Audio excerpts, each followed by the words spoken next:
Frank Skarren, Grand Prix champion in Charlotte, beats some guy I'm next to in the booth in the finals. Yeah. And then Joe Demestrio, a player who's been playing competitive Magic for under a year and is qualified for 2 Pro Tours. His top 25, his last Pro Tour, is qualified for Pro Tour San Diego.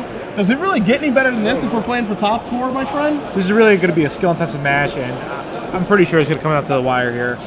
Frank Skarren, Joe Demestrio, Alec Nezin. All right, so Frank Skarren is on the left, Osip Lebedowicz is on the right. Those names will be switched. And we have a clue stone for Osip. So do? Yeah. Actually gave Osip, you know, some tips before the tournament started. Yeah? I told him the Mana Flare guy was good. He ended up having the Mana Flare guy, and he said he played it, and his opponent just played a Sphinx Revelation for 6. So he was kind of mad at me over that. Well, I bet he's not too mad right now because he has a turn 4 Rumbleback Raiders, which is the awesome rare that you guys do see on the screen here from Gruul. Maybe a Runner's Bane coming here for it. We don't know, as we just see a Axe Bane Guardian here at the ready. Let's see what Skarren can pump out here. I actually saw Skarren sitting down doing some Goldfish games with his deck. Gerard, his deck is positively absurd. Yeah, we saw him on camera earlier. Yeah. Round 3, I believe it was. He has the Blood Baron of Vescopa. He has the brand new Teysa. A lot of removal and just a lot of really good efficient creatures. He said, I'm extremely happy with my deck. You know, it's a deck that basically plays like a mid-range junk deck like you like. Yes. But he said he loves his card quality. There are some bad matchups for his deck out there, but overall, he is extremely pleased with what he can do. Now, I spoke with him before about his Putrefy play. Yep. And he said that he thought it was a good play because he knew he was going to dirty back the Putrefy. Okay, sure. So now we see Thrall Parasite and a Trestle Troll. Trestle Troll going to come down after the Thrall Parasite, it looks like here, so we can get his, I want to make sure I'm not incorrect about that. Okay, so he's just playing a bunch of spells here. It doesn't look like any store triggers. He's going to go Thrall Parasite, he's going to play Trestle Troll, he's going to play Vescopa Guildmage, clutter the board up, pass the turn back, basically dare Osip to attack here with the Rumbleback Raiders because he can put a lot of things in the way. Yes. So let's see what Osip can do here. I think Osip's going to start off by... I mean, do you think Osip's going to attack here or what? I mean, don't have a great look at his hand. You see Annihilating Fire in his hand right now, too, so you know... Oh, so if he has anything... Yeah, he does, yeah. So this is an easy attack here. So here he comes. Rumbleback Raider. Trigger's going to resolve. Put a counter on that thing. Frank is not even going to attempt to block here, so I'm just going to knock Frank down to 16. Let's see if he can develop his board a little further. He's tapping all 5 mana. Okay. Rakdos return. Rakdos return for 3. Those are the last 3 cards. Hello. Looking at a Thrashing Moss Dog, a Guardian of the Guild Pack, and a Knight of Obligation. That's one hell of a Rakdos return. Definitely. And the game really shifted into Osip's favor just with that one card. Yeah. You know, and that's why it's a mythic rare. I've had that cast against me in Limited too. It is not a good feeling. I mean, it sucks when you have a cast against you in Standard. Imagine in Limited, especially ahead of schedule, via a Key Rune or a Clue Stone. That's exactly what happened. All right, Axe-Bane Guardian is tapping for mana here. So he's got 4 in his pool. 5. 5. What's the big follow-up here? Isn't it a Blood Baron off the top? Oh boy. That would be insane if it was. He's thinking. No, just a Syndicate Enforcer. Plus a lifelink. Yeah, just 1 Extort.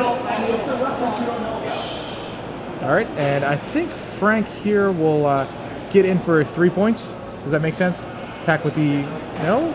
Yeah, play a little bit of defense. Wow, okay, why is he not attacking with the Thrall Parasite? Why did he not attack with the Guildmage either? I'm a little bit surprised by how hesitant he is by not attacking here. Honestly, I'm kind of with you right now. What could be the thought process? Maybe it's considering I'm just going to shove all my guys in front here because I did play a 3-power creature. But again, I'm kind of with you. It's super dangerous if he does that. Yeah, it really is. And Osip attacked last turn with no fear. So what would be a difference? Sure. Yeah, it just doesn't really make sense here. I mean, there are so many tricks that Osip can have too. That like, if you're going to put all those guys in front of that Rumbleback Raider, you got to be sure that you're correct about your assessment here. That Osip doesn't have anything, and Osip, he's making the smart attack, in my opinion. Bring it on. I'm coming on in. Are you going to block? Yeah, let's see. All right, so now it gets beefed up to a 5/5, and yeah, this is really weird because, oh, you know what I think Frank wants to do? He wants to use the Thrall Parasite to remove one of the counters, okay. I think. But it's just too risky. I feel like a lot has to go right for Frank this turn in order to kill that Rumbleback Raiders. That's what it feels like to me. Yeah, and he didn't even throw the Threshold Troll in front of it, which I think, you know, might help some. I agree. Just because it has a 4 toughness, but the whole thing is that it has an additional power that it will deal damage to. So he's going to cast Annihilating Fire. He's going to take care of the Syndicate Enforcer, I think. I'm pretty sure the Syndicate Enforcer. I think you want to take care of the more power, the one with the more power, right? Yeah, of course. Yeah. There's not much of a reason. Either way, it won't matter. Well, it does matter, right? Because it's a 5/5. Well, Frank's empty-handed. Okay, sure. Yeah. So Annihilating Fire is going to take care of that. This has, it has damage on it. I know someone's going to pass the turn back. Yeah, I don't Frank like that. didn't even use the Throw Parasite. Yeah, Didn't even go to the counters. I don't like that turn at all from Frank. Yeah. Honestly, I mean, I don't feel like much can go right, especially when you're empty-handed. Osip has a bunch of cards in his hand. You're basically saying, all right, do your worst. Yeah. Is basically what happened there. Yeah, definitely. So I think Frank could have taken a different line here. He could have had, you know, just could have attacked with some guys, and then he could have had the Threshold Troll back with Regeneration Mana this turn. Yeah. And it would have been a totally different game. Frank just lost an Extort creature, and he lost his Guild Mage just for one of Osip's cards. Yep. And he lost out on a couple points of damage as well. Yep. Now Frank's mana is going to be tied up here a little bit. I mean, he does have plenty of mana there with the Axebane. Plus, you see the 5 lands, 2 defenders, so 7 mana total. As Osip looks like he's going to play another spell here, but 3 of it's going to be tied up with the Rebelback Raiders now, and that thing's just going to keep growing. As Osip's going to play a Battering Crassus, the 2/1 Evolver with Trample. And let's see if he has any other follow-ups. No, he's just going to pass the turn back. Let's see what Frank can draw here. Tessa's probably his best draw. That's not a bad one. Yeah. That's for sure. Very rarely a bad draw. Honestly, the Bane Baron wouldn't even be very good here. And yeah, it's actually like kind of outclassed right now, right? Yeah, it's probably only Tessa, maybe or Putrefy is nice. All right, well, there's your Keystone, plus an Extort trigger here, so. Okay, I think he might just sacrifice this at the end of Osip's turn. Yeah, no reason to sacrifice now, because the spell that he plays, he won't be able to actually he actually can't even sacrifice it at the end of Osip's turn. He doesn't have enough mana, because he has to use his mana to regenerate the troll. Sure. So he has to wait until his turn again, or until the end of Osip's following turn. Okay. So, not the best spot for Frank. Osip adjusting his mana. He has at least 3, it looks like 3 cards, 3 spells. Yeah, you see Cinder Elemental in his hand for sure. Not sure the rest of the contents of Lebedowicz's hand, but you see in another attack here, up goes the Rebelback Raiders. Makes you wonder if maybe he has a Blood Rusher, anything like that, or he's just, all right, let's just keep doing this, let's just keep making my guy huge.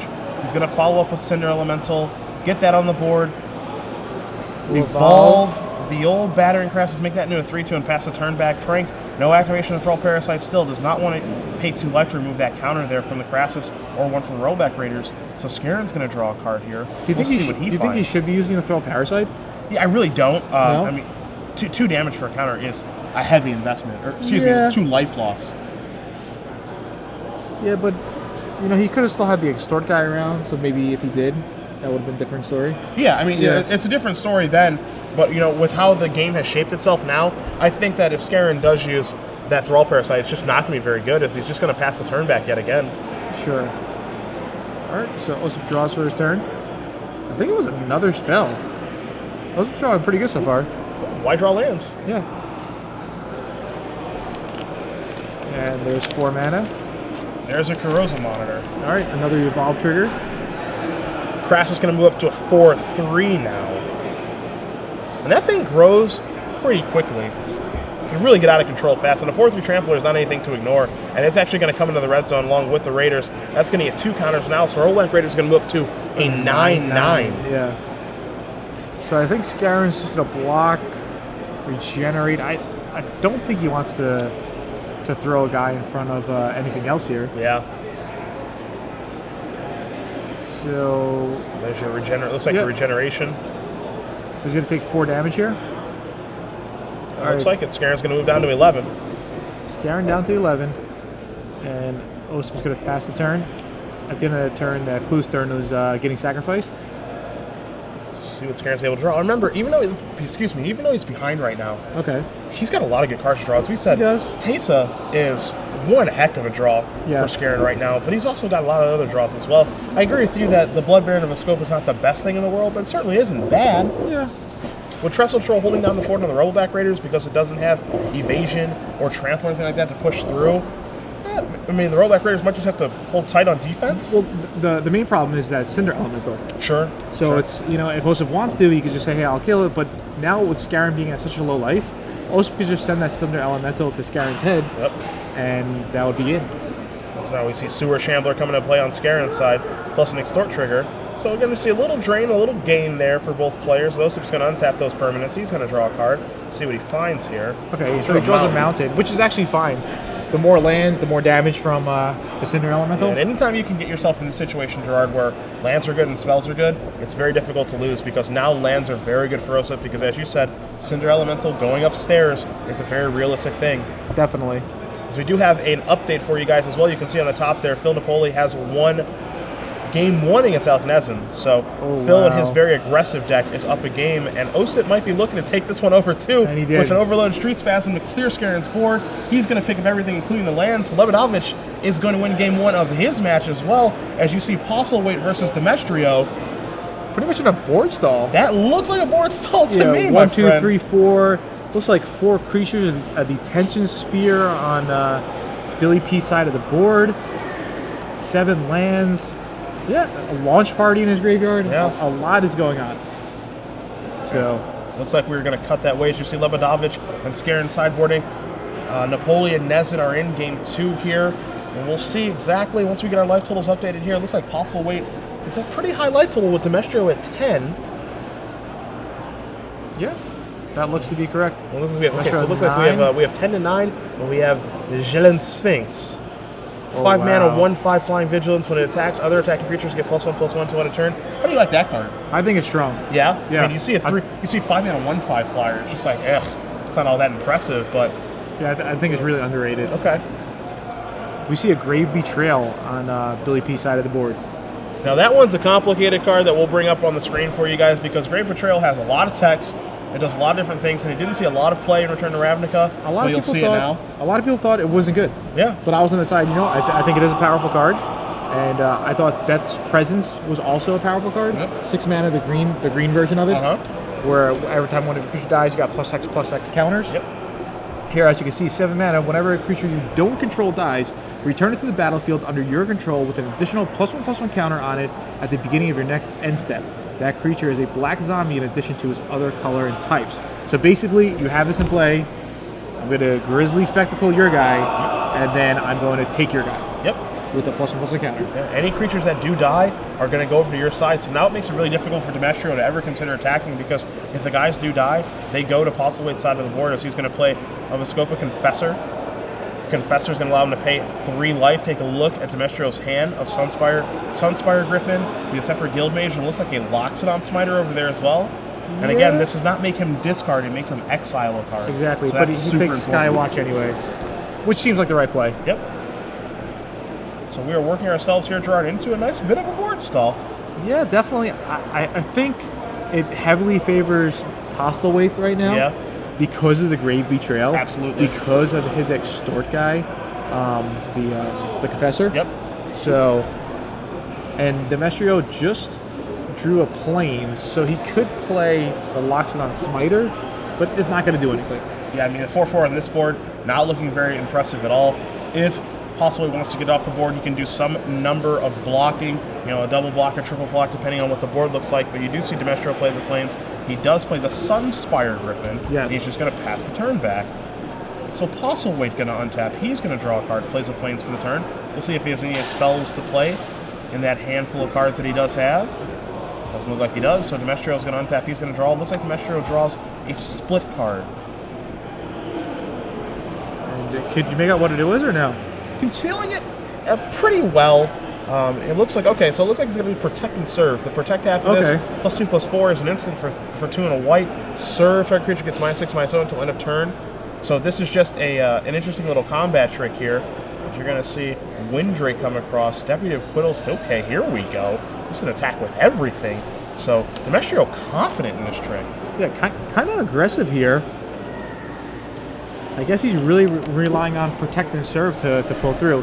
All right, so do you think he got any value out of the Deputy of Aquilides? I mean, Deputy Quiddles, I wonder if he did bounce anything, return anything, maybe get another comes into play trigger effect. It looked like he was having some issues with mana this game because we cut in, we see the Celestial Good getting a bunch of islands, and when we cut into this game, he finally had drawn a plane, so he could cast Sunspire Griffin. So I would like to believe that he probably just used it as just a 2/2 flash creature. Okay. As you see, Postlewait's going to make some blocks here. Sure. Definitely interesting here. I'm not too sure what his main plan is, because Protect and Serve, split card from the new set. 3 mana, target creature gets +2/+4 until the turn. All right. 2 mana, target creature gets -6/-0 until the turn. Yep. So he's gonna try to set up something, but is it really gonna be a blowout, Cedric, or no? Yeah, I mean, it doesn't feel like it's gonna be much of a blowout. Alternatively, here, Demestrio does have Protect and Serve. He does have plenty of mana, it looks like, to fuse this card. The question here is, Billy isn't cardless. Yeah. So as a result, Postlethwait can certainly have something to respond to Demestrio's play and re-blow him out. So this is a very aggressive attack here from Demestrio, because if anything goes wrong in combat, Grave Betrayal is going to make it like a much more severe punishment as a result. So you have to be very sure about this if you're Demestrio. Yeah, I mean, do you think Demestrio really thought out that attack? Because he really didn't gain anything from it. Yeah, I mean, he definitely wanted to get in there and clear some things out of the way. I mean, once he drew Protect and Serve, he analyzed the board a little bit, and then he, for lack of a better term, served on in. Yeah. Now Postlewait's going to draw a card. It's a lot of mana. 7 mana? What is this? Maybe a 6-drop with Extort? Okay, yeah. That's exactly what it is. So it's a separate Skywatch plus an Extort trigger. Postlethwait going to go up to 5. Demestrio going to go down to 7. We'll see if Postlewait's going to make any attacks here or not. Well, Postlethwait just got in for that 1 damage. He tapped on the... Sure. Yeah, so it's just...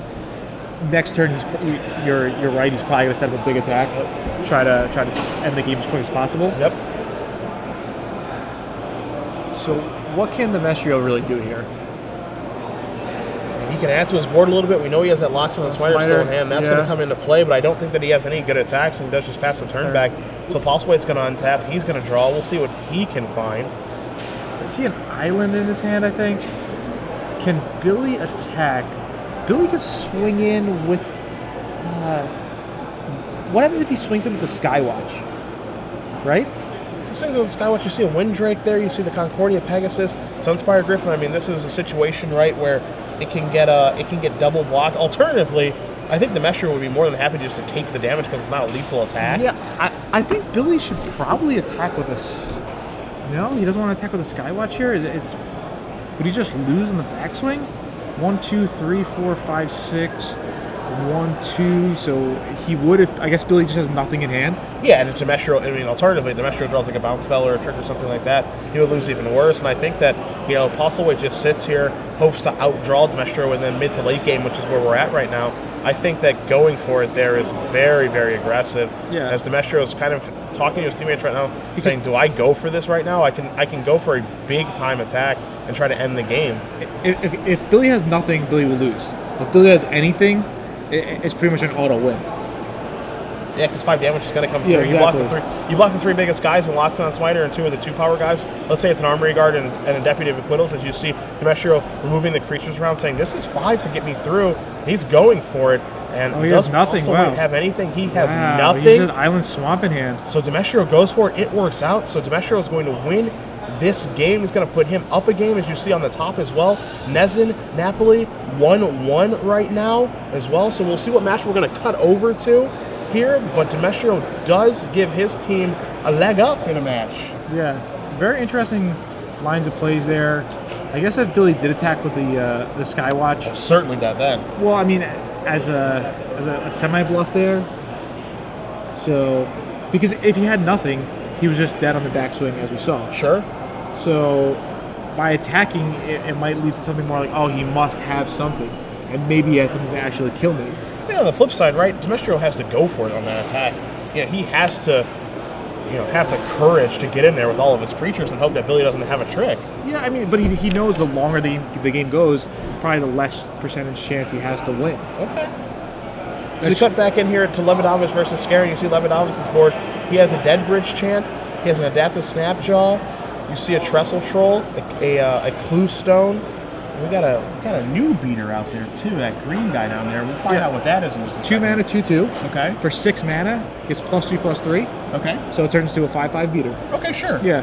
And for Skarren side, you see a Axebane Guardian, you see a Dread Mangler, and a Greenside Watcher go along with a Cluestone down there. And now you see the Crawler Warrior, the Insect Warrior there. So that one gives the beatdowns pretty well too. It starts as a bear, gets a little better as the game goes longer. Sure. So again, this position looks pretty strong for Osip. Osip Lebedowicz on the right-hand side of your screen. Looks pretty good for him.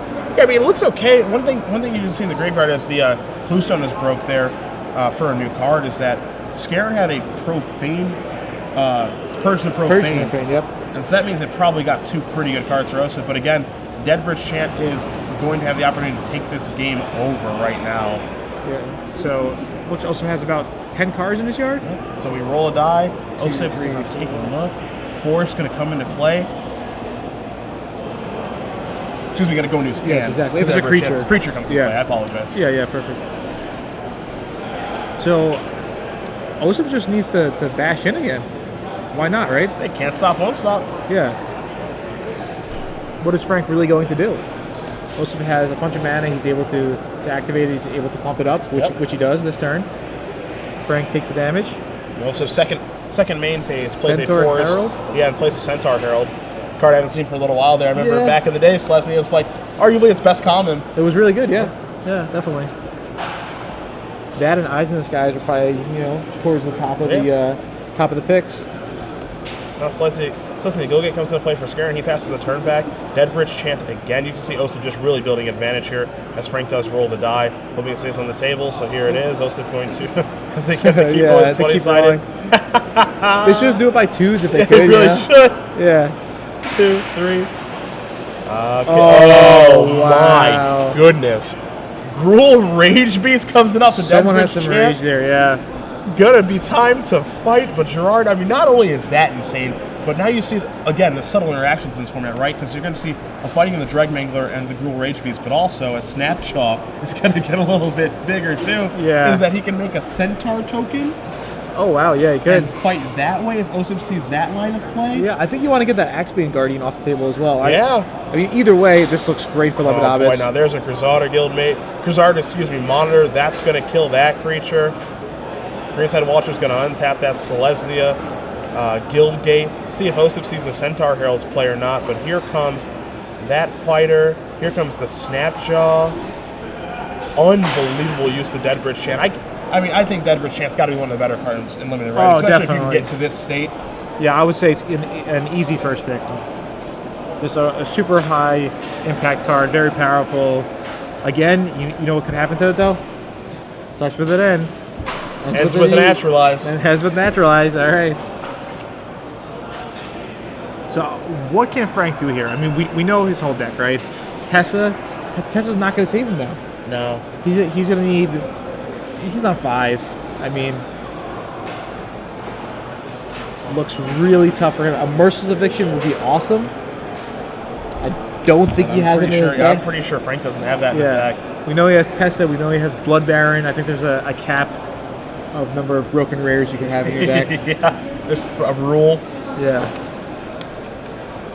So Frank with a lot of lands. 8 lands plus the Axebane Guardian. Already cashing his Cluestone too. Yeah, he did. And Frank's taking a look over. I think Osip just shrugged. All right. Can you survive? Yeah, I think Osip feeling pretty good. I mean, hard not to, right? You hit a Gruul Rage Beast off a Deadbridge Chant activation. It's pretty hard not to feel good. Yeah. It looks like Frank was asking, maybe Joe Demestrio was asking Frank, Skarren, should I keep my hand or not? Should I mulligan? As Frank is looking into his graveyard, kind of considering his options here. Not sure what he can do to get out of the situation, but he is starting to tap some mana right now, so he must have something that's useful. He's going to scavenge in response. Oh, Osip sees it. Yeah, I'm going to blow that up. Centaur Healer, Rage. Going to put a Centaur into play. Rage Beast activation. Those guys fight. Pass it back. I think Frank just wants to roll the dice one more last time. Yeah. Just like that Journey song. Roll, right? All right, let's see what happens here. He's put a ridiculous interaction too, because Centaur's Hero goes to the bin, and then you can potentially get it back with the Deadbridge Chant. That's really sick. Yeah, I'm not passing that card if I open it. Yeah, don't pass it, please. Forest. Forest. Also, just gonna untap, swing with everything, and I can't imagine that he just doesn't. like a Druid's Deliverance could buy him another turn. There's a new fog from Dragon Maze, which gains you 1 life also. Sure. For each creature. So. Yeah, but I mean, if you're Skarren here, you just say, you know what? If you're gonna kill me, then kill me. There's no reason for me to concede the game. Yeah, that's fair. So here's tapping 3 mana. All right, so this is the white card here now. What is this gonna do? This is the one I just said. Okay. Yeah. It fogs and I'll gain 1 life for each creature in play. Okay. So there it is. You gain 1 riot life. Control. Okay. Yeah. Yeah. For 1 life for each creature your opponent controls. Gotcha. But it's each creature in play because Frank has 0 plays. Yeah. So it buys him another turn. I think Frank just would have conceded otherwise if he had nothing. Yeah. You know, it's Frank basically saying, yeah, it's better than nothing. Yeah. I wonder why Frank boarded it in. Maybe he thought it would just be a blowout. And the way that he got beat down game 1. Yeah. I mean, could be a little tricky blowout there. You never know. Yeah, I think it's an alright card. There's a bunch of mana. There's a Tessa. There's Tessa. Yeah. It's just I don't think it's going to cut it. I mean, it's a great card. Vigilance Protection for creatures. Whenever a creature deals combat damage to you, destroy that creature and you get a 1/1 white and black spirit token. But again, I don't think it's going to cut him. He is at 11. Yeah. So look how things line up here. 3/3, 3/3, 5/5, 7. Yeah, it's just one too many guys. Yep. It's funny to me that Tessa could have actually potentially saved him. Yeah. He's going to get the keystone, or excuse me, the clue stone back. I keep messing up Kiru and clue stones. All right, and Frank just scooped it up right there. So Lebedowicz is going to win the match. His team up 1. Yeah. The team of Napoli, Lebedowicz, and Postlethwait currently up a match here. As you see, Napoli and Nezin are in game number 3 in their match. We'll see which one we're going to cut to for you guys here. As you all see, Demestrio and Postlethwait beginning to do a little bit of battle as well. Looks like we're going to cut down to the Demestrio versus Postlethwait game. And this is really important. Because, you know, not take anything away from Napoli or Postlethwait, but, you know, Osip is a Pro Tour champion. Yes. And he finishes match first, meaning he gets to help both Napoli and Postlethwait. Yeah, get in there. Yeah, I think that's probably was the main reason to put him in the middle. And we cut into Napoli here, trying to Blood Rush with the Scorchwalker on a token. A bunch of things are going to die that we're cutting into. You see a Hoverberry and a Clinging Anomalies there for Nezin. He's at 5 life. Napoli at 28. So we're walking into what looks to be a bit of a bloodbath, but we also just saw a lot of creatures on Napoli's side die, and it looks like he has only 1 card left in his hand. So maybe he's not doing as well as it looks, even though it is 28 to 5. All right, let's see if Nezin could come back. It looks like he pretty much stabilized. Yeah. So right now he has to survive and then take control of the game. I wonder what the last card is. If it's something good, Napoli could just be in great shape. Absolutely.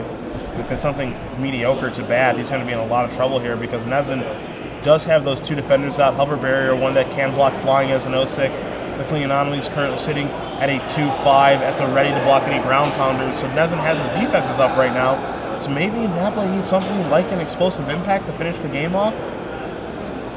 Because now you do see that new enchantment in Runner's Bane knocking down the Skyjack. See what Napoli draws. I think Phil Napoli has a split card in his hand. I think I saw a split card too. You did, right? And you know what? When I was looking around, I think it might have been a catch and release. Oh boy. Yeah, so that could be a really big blowout. Catch and release. Catch. It's the blue-red side. Is it side? Gain control of target permanent until end of turn. Untap it. It gains haste until end of turn. Release side. 6 mana. Each player sacrifices an artifact, a creature, an enchantment, a land, and a planeswalker. So that might just be a blowout if that's the card we think it is in his hand. And that's the approach here from Nezin, looking to take down the Sunspire Griffin. Now you do see among Napoli's lands, he does not have a blue source yet for the catch release. Sure. Also, to fuse those together, it costs 9 mana, so he's a little ways away from that. He could always just play one side of it. That's true. It might be a Turnenberg. Oh, you know what it is? It's a Turnenberg. That's what it is. So is it just for the burn half? Yeah, I believe well, so. That's okay. Yeah, it is a turn and burn. That's a chaos imps. Yeah, I think he had catch and release as well. Okay. But I think he's free rolling off like a steam vent, maybe. Sure. You know, that's definitely a possibility. Chaos Imp might be trouble. So we're looking at 6/5. It's not unleashed. It can play defense, which is more important for Nezin right now. Sky Knight Legionnaire is the draw for Napoli, as we are getting radioed in right now that Huey Jensen, Owen Turton will end Reed Duke have one, so they'll be playing in the top 4 this evening. Owen with back-to-back top 8 performances. Yeah, awesome performance this weekend by him. Here comes Sky Knight Legionnaire, hover barrier. You're gonna block. You see Phil has Swift Justice in his hand. And turn and burn. Here comes the Chaos Imps. And now, oh my goodness. Wow. So now here's a Black Primordial as well. So Nezin's deck is a very just a control deck. Yeah, it is. If he can ever get there, you see the walls here. If he's ever able to stabilize the game, he has these insane threats to play, like a Chaos Imps, like the Primordial, getting back to Sunspire Griffin, and now Napoli's deck, which is, you know, this aggressive red-white Boros deck. How much reach does he have to get himself out of this situation? Okay, he could draw a Cinder Elemental. It's a good start. So that's one right there. Mugging will not cut it. There's a Vassal Soul. Let's see what else he could do to pull out of this game. It's looking kind of slim here. Yeah, he's probably only really relying on the Cinder Elemental, unless I'm missing something looking through his deck. Ooh, a War Leader's Helix. Okay, so that can... Yeah. I mean, that goes 4 of the 5. So he has about a 2-outer. 2-outer out of about what would you say, about 23 cards? Yeah, about that. Yeah. So it's about a 10%er. The problem here is that the longer it goes, the worse it is for Napoli, right? Because those big guys are going to keep on attacking. You're going to be shortening the clock here. And he has to consider blocking now. I think Napoli might want to double block and then Swift Justice to try to get rid of the Chaos Imp, right?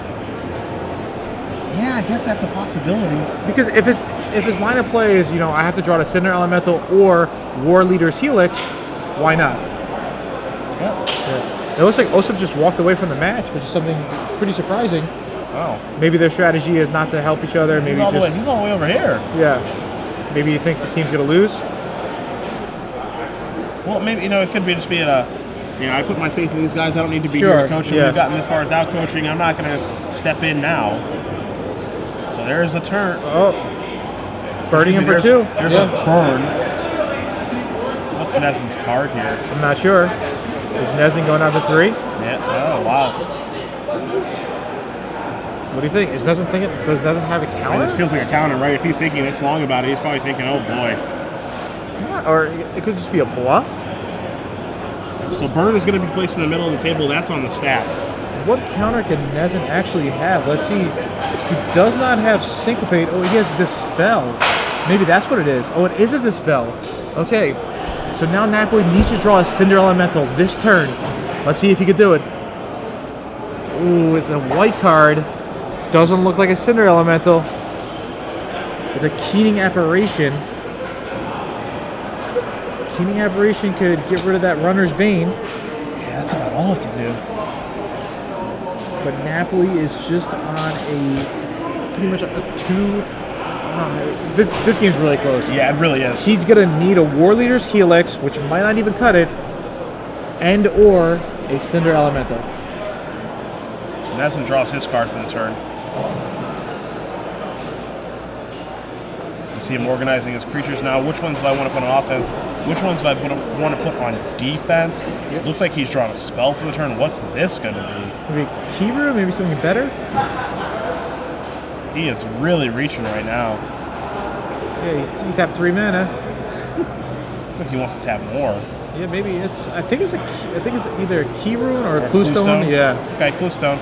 Sacrifice this right now. Draw a card. Let's get a little deeper into my deck. So if Napoli draws a Cinder Elemental this turn, is it good enough? Is it good enough? So here come the Chaos Imp from the Black Primordial. This is an attack here for 11. Yeah, so Napoli has to think now, okay, is there any reason why I should not chump block? Yep. I think he should chump block. You see Postlethwait, a good view of him. He's down a game against Demestrio. Yeah, he's looking, I can't tell if he's winning or losing with that face. I mean, he's definitely in the tank right now, that's for sure. So we got a little split screen action. Yeah. This is cool. We're watching Napoli's game, but we got the camera on Billy to see Billy's action and his facial expressions. All right, so what is Napoli? Yeah, there's that chump block. Right, I so like it. Block. All right, he wants to basically just give himself as much time as possible. Yeah. Give himself the opportunity to draw towards Cinder Elemental. That's what it looks like. Yeah, this might be the last turn. All right, so he's sacrificing. Okay, that's kind of interesting. Draw card. Just the planes. Yep. Yeah, and that's it. And you can see it's the game. So all right. Alec Nezin is going to defeat Phil Napoli, and we're going to cut over to our third match here. This match is even up. Postlethwait versus Demestrio.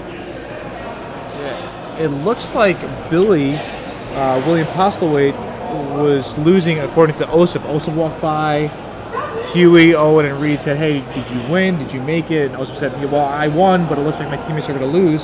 Sure. So it all comes down to this. We cut in 12 to 8. 12 to 8. Unsurprisingly, a board stall here. Such a complex board state. So we see on Postlethwait's side, he has an Orzhov. He has an Orzhov Keyrune. He has a small elemental. He has the new black Gatekeeper that gives -2/-2. You see that 1/5 Vigilance Flyer that pumps the team. Thrill Kill Assassin with 2 counters on it. And also something being targeted by a Crassus Incubation. On Demestrio's side, you see a Centaur token with 6 counters. There's an Executioner swing. Executioner swing taking care of a creature. Billy's probably going to need a good draw here. He draws a planes. Probably not what he's looking for. This board looks fine to me. Yeah, it's not that bad. Look, can he do like an alpha attack here or no? What happens if he just swings with everybody? His team's getting +1/+1, right? Yeah, I mean, his team does get +1/+1 because of the Sphinx. Such a complex board.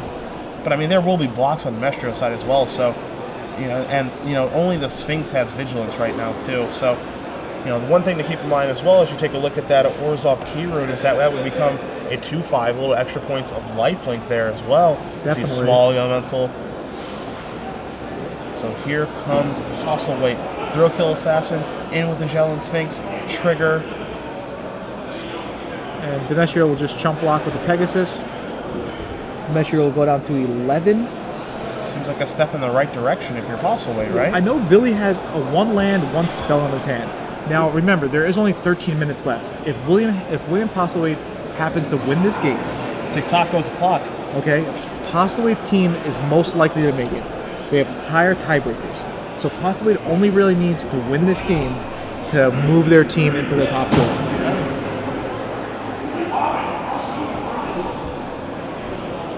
All right, so a little confusion. Looks like we're getting some life totals cleared up here. Yeah. Judge in the house wants to make sure our life totals are kosher, which we want to make sure we always do have correct for you guys. The small elemental does give Demestrio's creatures -1/-1. It is creatures your opponent controls, so flying get -1/-1.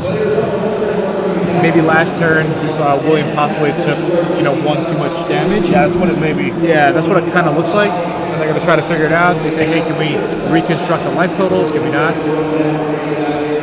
So Joe has just 1 card in his hand before his draw step. Phil Napoli comes over. He just said, hey, are you winning? And William Postlethwait just said, I don't know. Yeah. I think this is the second time that I was able to do some lip reading. I cannot tell if I'm winning right now. Yeah, I'm really excited. All right, so it's a life total mismatch appeal. All right, so we'll see what happens. Word on the street was that Demestrio had a judge call last round. Okay. 12 minutes it took. A discrepancy on if he said he would play or draw first. Something kind of unique you don't really hear about. Yeah, I mean, you need to make sure you work on the communication, make sure that always everything is kosher between the 2 players at all time. I'm a big communication fan when it comes to playing Magic. I don't want there to be any discrepancies about anything when I'm playing. Exactly. So part of the new organized play changes, you actually have to declare all your life total changes. Yep. So if I were to attack you, you would go to 18 instead of me just saying, okay, Cedric, you're at 18. I would say life total is 1820. Yep. Something Reed Duke always does. Yep. Yeah. And I've been doing that. I don't announce it in that fashion, but I've always been before I moved to my second main fridge before the turn's over. I just say, you have us both at this life total, or we're here, because one thing I do, I make mistakes on life paths all the time. Sure. I'm marking the wrong total sometimes. It's just purely accidental. I'm kind of a doofus, so I always have to make sure that everything is kosher between me and my opponent when I'm playing. Yeah, and sometimes you play fast. It's just it happens. Honest mistakes. So right here, it's just a discrepancy. They're trying to replay the game. I'm certain here that neither player is trying to take advantage. Yeah. It's just both these guys, honest guys, just a little bit of confusion. As we saw previously, I think it was maybe round 2 with vigilance. One of the players wasn't sure if the guy was actually attacking. All the guys had vigilance with Holy Gates. I believe it was William Jensen. So. Magic, all about communication. They always say it too. If you've ever been to a Magic tournament, especially a high-level Magic tournament before, you always hear the head judge in his announcement before the tournament starts. Make sure that communication is clear. We don't want to, issue game losses or game rules violations or any of that stuff. We don't have to. Yeah, exactly. It's true. Yeah. Well, 2 awesome teams, 6 awesome guys, 6 honest guys, just playing it out for top 4. Yeah. It's be really exciting if they do draw here, because their tiebreakers. Look at it, about 1.5%. 1.5% difference. Close. Yeah. So what happens with the draw here is that it's just come down to pretty much a coin flip of tiebreakers, and it looks like William Postlethwait won't be able to have time for a game 3 unless they have a big time extension. Yeah, which they will be granted. Yes, but even then, what will they have? Maybe 12 minutes total. So they have to play fast. So they're going to come back to us, I believe, while the judges figure this out. Life totals that we had that we were given from the judges, it was 12 to 8. Maybe Joe Demestrio had something different. Maybe William Postlethwait has something different. Either way, just a small discrepancy. The way the game's board state was now, what did you think? I think that Postlethwait is favored. We're not really sure what's in either player's hand right now. Okay. But I feels like Postlethwait is favored to me. You saw with the attack with the Sphinx, his other flyer, that Demestrio was chump blocking. Sure. And, he does have a Crassus incubation on the table. Yeah, and a lot of land. Yeah, so he can get a little bit tricky with what he can do with that. It's a very, very interactive, interesting card. It really is. Again, it felt like to me that Postlethwait was favored in that game, and I think there's a significant chance that we're going to move along to a game 3. Okay. But that game 3, as you said, they're going to be short on time. Yes. And a draw does favor Postlethwait's team right now, because a draw would actually get them in. It looks like with how the tiebreaker math has worked out. So we'll see what's going to end up happening here after they do get these life total discrepancies taken care of. You have our head judge over there taking care of the situation as well. So we don't want any discrepancy, especially any time during a tournament. But most importantly, when players are playing for top 4 as well. So and something really interesting. I'm still kind of surprised. Osip just decided to leave. I'm a little bit surprised by that too, because I think the rule is too that if you leave, there's no going back. Yeah. The only way you could leave, I believe, if a judge escorts you to the bathroom. Yes. And then you're allowed to come back. Yeah. Otherwise, once you leave, that's it. Yeah. And I'm surprised to see that too. I mean, I might stay there and not say anything. Okay. But I'm not gonna leave. Yeah. I feel old school Osip. He would definitely stay there. He would sweat it out. Okay. But now, he's just like, whatever happens, happens. Yeah, and sure. A lot more laid-back personality. Yeah. He's like, you know what, next week I'm going to go to Charlotte, do some coverage with Zach Hall.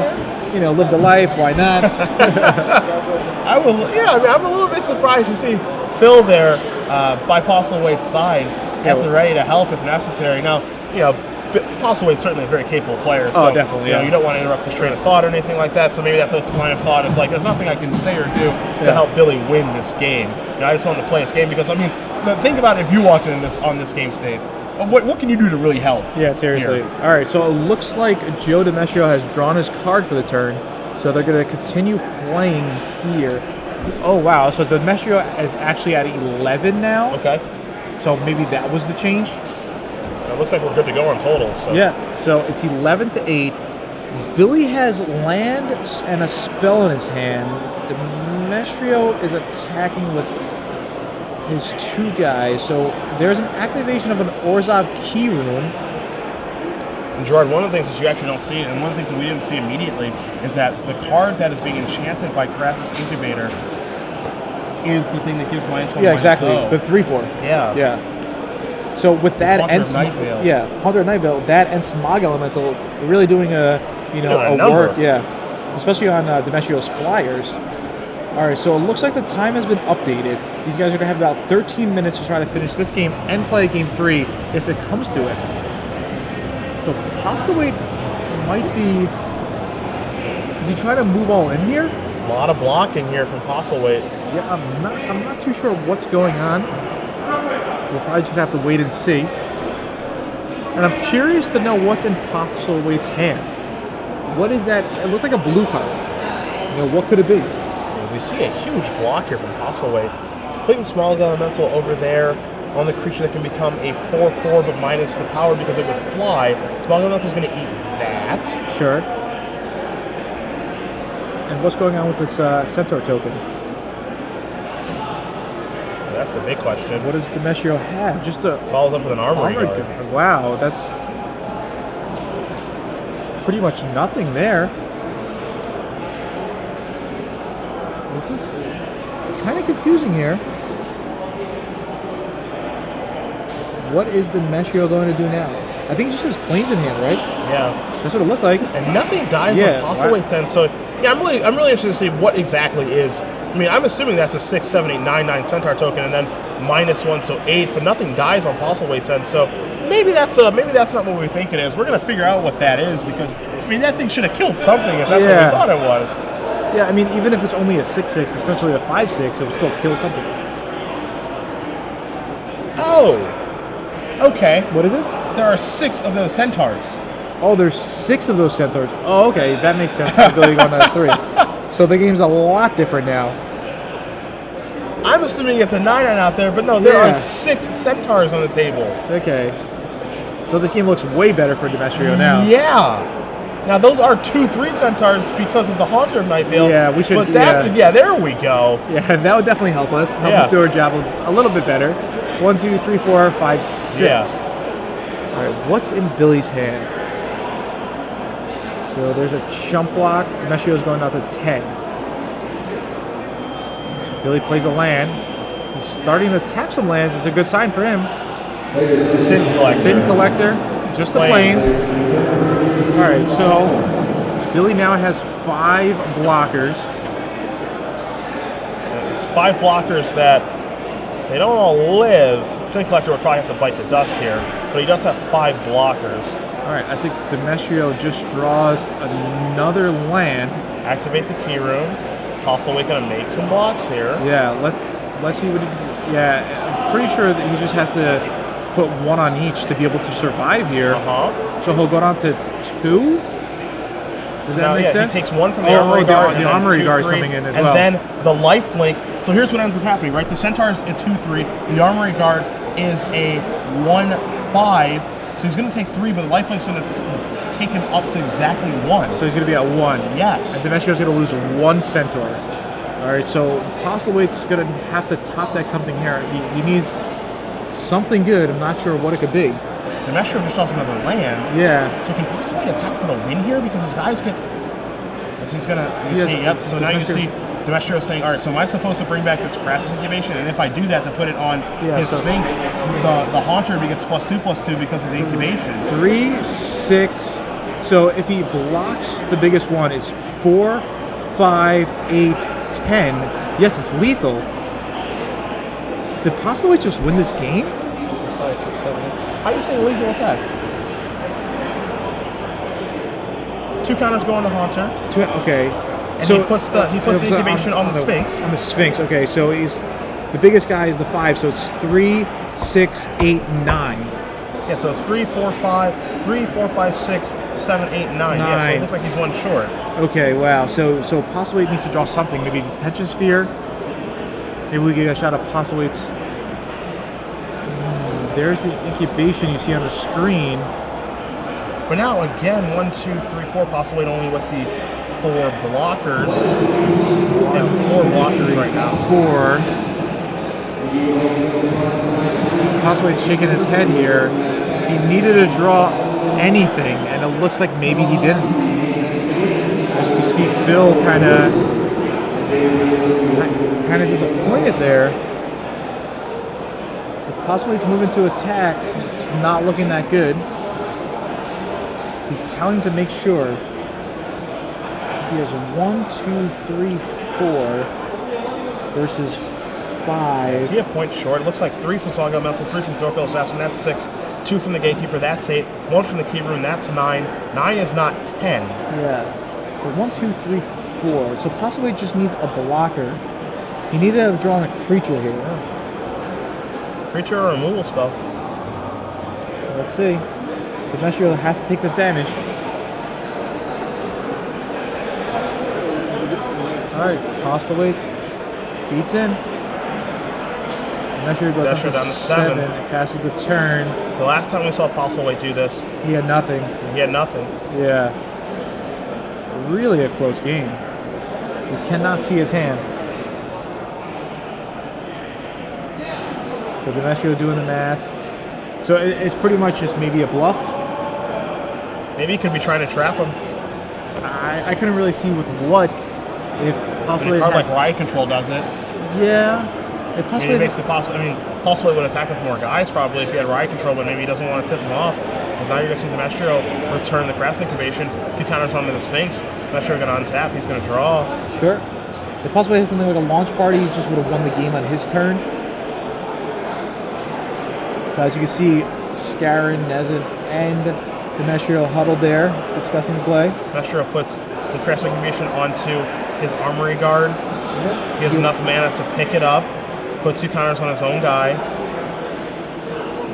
Then place it on one of Postlewait's guys. So now this guy is bigger. It has Vigilance. He gets in with everything. Uh-oh, what's this? Postlethwait, Activating the Key Rune. Postlethwait needs something here or it's game over. Demestrio's tapped out. Yeah. That's oh, it. wow. All right. Such a close game. That's pretty insane. Yeah. So Yeah. Demestrio, Nezin, and Skarren are going to win the match, and they are going to move on.